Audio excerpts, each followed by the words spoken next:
दोस्तों, जो लोग ये मानते हैं कि चाइना के हथियार काफी एडवांस टेक्नोलॉजी के हैं, आज उनको भी पता चल जाएगा कि क्यों ये बोला जाता है कि चीनी हथियार चले तो चांद तक नहीं तो शाम तक। दरअसल इस समय पाकिस्तान अपनी जरूरत के लगभग ज्यादातर हथियार चाइना से लेता है, लेकिन चाइना इनको अपने घटिया क्वालिटी के हथियार देता है। अब ये बात पाकिस्तान भी समझ चुका है, क्योंकि हाल ही में ही पाकिस्तान के 100 के आसपास JF-17 थंडर ग्राउंडेड बैठे हुए हैं, क्योंकि रशिया ने इनको RD-93 इंजन देने से साफ साफ मना कर दिया है और अब अपने ये JF-17 थंडर में चाइना का WS-13 इंजन लगाना चाहते हैं। और इस इंजन के लग जाने के बाद आप भी देख लेना, 1 से 1.5 सालों के अंदर अंदर ही ये JF-17 थंडर पूरी तरीके से कबाड़ में बदल जाएंगे। भी पाकिस्तान इस झटके से उबरा भी नहीं था, तो आज पाकिस्तान की वायु सेना को एक और झटका लग चुका है, क्योंकि आज पाकिस्तान ने अपने ZDK-03 काराकुलम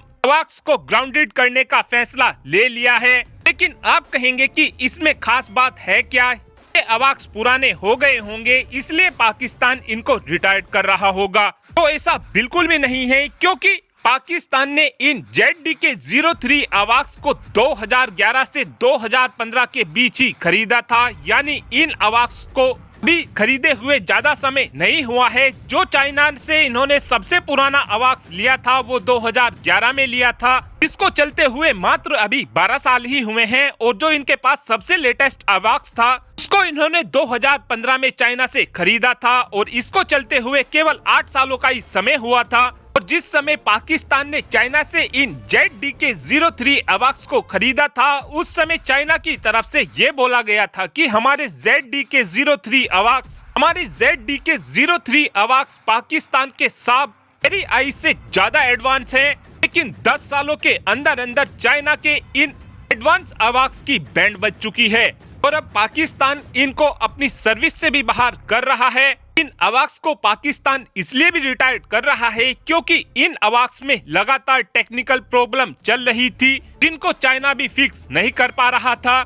जब माल ही चोरी का होगा तो चाइना इन अवाक्स को क्या कद्दू ठीक करेगा? और इन अवाक्स का सर्विस एबिलिटी रेट इतना गिरा हुआ था, आप केवल इसी बात से आइडिया लगा सकते हैं कि पाकिस्तान के पास अगर 5 अवाक्स होते थे तो उनमें से केवल एक ही अवाक्स ऐसा होता था जो 24 घंटे चलने के लिए तैनात रहता था, बाकी 4 अवाक्स मेंटेनेंस हॉल में अपनी मसाज कराते रहते थे, यानी मेंटेनेंस के लिए खड़े रहते थे। और पाकिस्तान की वायुसेना को चाइना के इन ZDK-03 अवाक्स को चलाने की कीमत भी साब के RI से ज्यादा पड़ रही थी। और इन अवाक्स में जो सबसे बड़ी दिक्कत पाकिस्तान को हो रही थी वो यह थी कि पाकिस्तान इन अवाक्स को अपने सिस्टम और एयर डिफेंस नेटवर्क से कनेक्ट भी नहीं कर पा रहा था, इसीलिए ही पाकिस्तान ने इन अवाक्स को रिटायर्ड किया है। और सबसे हैरान करने वाली बात तो यह भी है कि अब से 5 महीने पहले ही पाकिस्तान ने इन अवाक्स को चाइना में भेजा था, ताकि इन अवाक्स को अपग्रेड कराया जा सके। लेकिन बाद में पाकिस्तान की वायुसेना ने इन अवाक्स को वापस बुलाकर ग्राउंडेड करने का फैसला लिया, क्योंकि पाकिस्तान को इन अवाक्स को ठीक करने की कीमत चाइना ने बहुत ही ज्यादा बताई थी। इसीलिए ही पाकिस्तान की वायुसेना ने इन अवाक्स को रिटायर्ड करने का फैसला किया। इन अवाक्स के रिटायर्ड हो जाने के पास पाकिस्तान की वायुसेना के पास केवल 5 ही अवाक्स बचेंगे।